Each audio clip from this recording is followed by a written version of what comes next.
Hi and welcome to this tutorial on how to download and install PostgreSql. And it's a fairly simple installation. We'll run through that and then we will load up the training database. So open up a browser and head over to PostgreSql.org/download and post. Yeah, make sure I spelled it right. And that will take to this page. Let me just make that a little wider. Now, the beauty of Postgres is that it is operating system agnostic, which means that it runs on Linux, Mac, Windows, and others. So I'm on Windows, so I'll click Windows. You click whatever's appropriate for your machine. So on the next page, we're going to click Download the Installer. And that brings us here. So we're going to click on the Windows icon. So the top row is the latest version. So click on the Windows icon and that will download and should only take a few seconds. That has done. So we click there and let's have a look at it in the folder. How do you do that? There we go. Let's close that down. And here's our Postgres installer. Let's just do it in terms of dates, so it's top. So all we'll do is double click this and wait for it to begin. Okay, so now we're into the setup screen. So just click on next. And then we'll just stick with the defaults for these. So the installation directory is fine, next. And then which components do we want to keep? Well, we need all of these. Postgres is the actual server that runs the database. pgadmin4 is our development environment, and we'll keep stack builder and command line tools in there as well. So click on next. That's your directory for the data where that will be held. Click on next. And then it asks you for a password. So it doesn't need to be massively complex. Let's just go. It's a fairly short one. Retype it, it's the same. And you'll need to remember that. So what I'm going to do is I'm just going to pop mine into a notepad so I remember what it is. And there, I've done that. So next. The port is 5432. That's the default port for this server, so just leave it as it is. And the locale, we'll also leave that with just default locale. Next, and that is all the information that you need for the installation. So click on next and then next again, and it will start the install. So that will take 3 to 4 minutes. So I won't hang around chatting to you whilst it's doing it. I'll just skip through it and we'll see what it looks like when it's finished.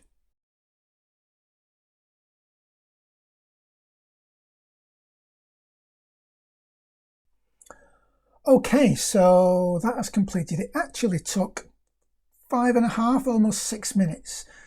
So now that brings you to this page, and it's talking about the stack builder thing. Now, stack builder is something to use to download, install, it says it there, download and install additional tools, drivers and applications.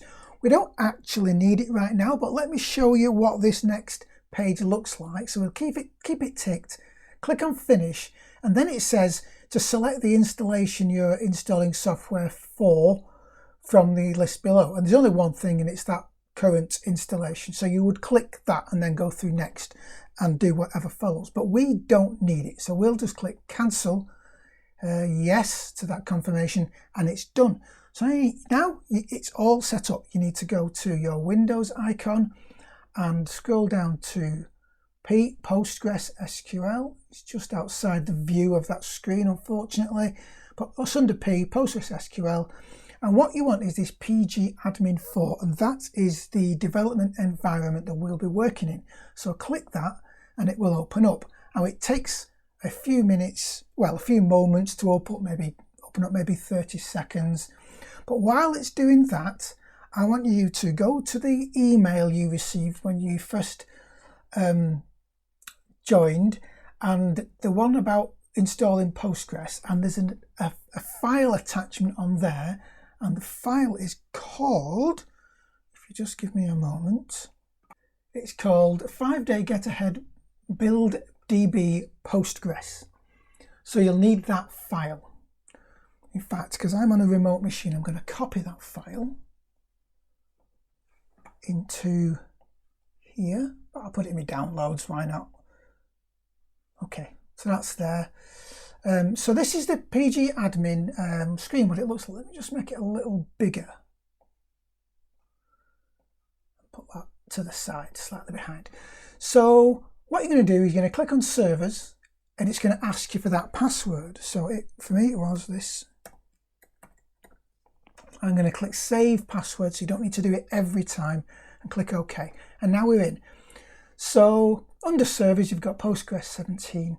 Under databases, you'll see it's created one by default, and this is this Postgres database. So that Postgres is a database on this server.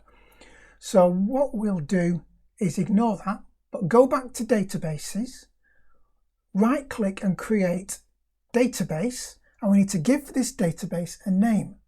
So we're going to call it 5DC, so for 5-day challenge, and hit save.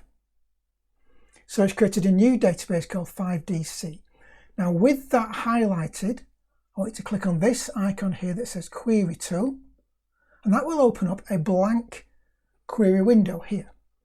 So what you want to do is get that file, which is here, and just drag it, 5-day get ahead build Postgres, onto that space, and it will open up that file. And what this file does is it first checks if various things exist on that in that database, and if they do, it deletes them, and then it creates all these tables, okay, and then it populates them with data, and that's it. So all you need to do is run that with this execute script arrow, or you can hit F5. I'll just click the arrow, like the play button. So execute and run that, and it says query returned in 124 milliseconds. So if you then expand schemas, we might need to just refresh that actually. And tables, so there you go, it's created. Oh, I think what I did there was I had that addresses table highlighted. So now what I'll do is I'll just make sure nothing is highlighted. I'll run it again. So there you go. It's looking for those things. It's done that. Update. It's run those build scripts. So now if we just refresh tables, there you go. So there's the tables we need for this training course. So that's all set up. So that's the end of this video. So now it's over to you. I really hope you enjoy the book.